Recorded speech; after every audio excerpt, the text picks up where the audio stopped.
من يترعرع بين هذه الجبال الخضراء لا يقوى على تركها والعيش في مدن قد تقدم مستوى معيشيا مختلفا أكثر رفاهية. سكان جبال ظفار الذين اعتادوا على هذه الحياة يرون أن الابتعاد عن موطنهم ومصدر عيشهم يشكل انتحارا بطيئا بالرغم من التحديات التي يواجهونها هنا، تحديات فرضتها الطبيعة عليهم. ففي فصل الصيف تغدو الجبال بهذه الروعة، لكن الأمطار والأوحال والحشرات تسبب الأذى لهم ولحيواناتهم. أما في باقي شهور السنة فقلة المراعي والماء هي ما يقلق السكان.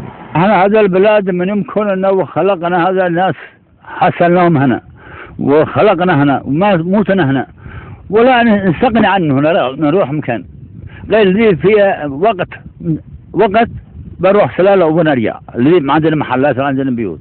أما على طول ما نقدر نروح سلالة ونخلي هذا محلاتنا وحيواننا ومراعينا.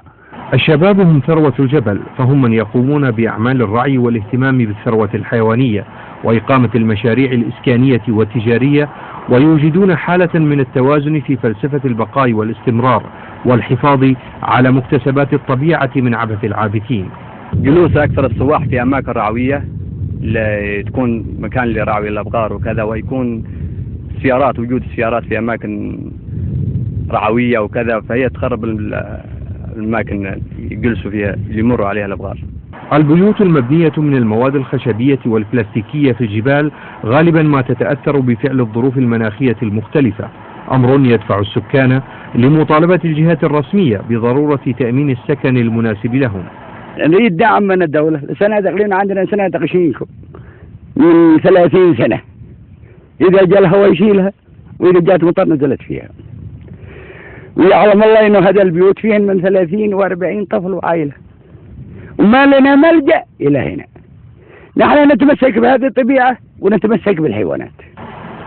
السكان في الجبال يعملون على زيادة الثروة الحيوانية التي تعد العمود الفقري لحياتهم ومعاشهم، ويعولون على قدرتهم الذاتية في توفير اللحوم الصحية لسكان السلطنة والخليج إذا ما توفرت الخطط والبرامج التي تدعم أفكارهم وجهودهم.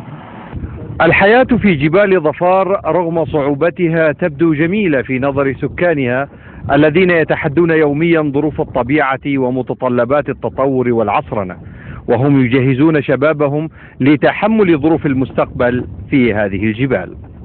أحمد الهوتي، الجزيرة، من جبال ظفار.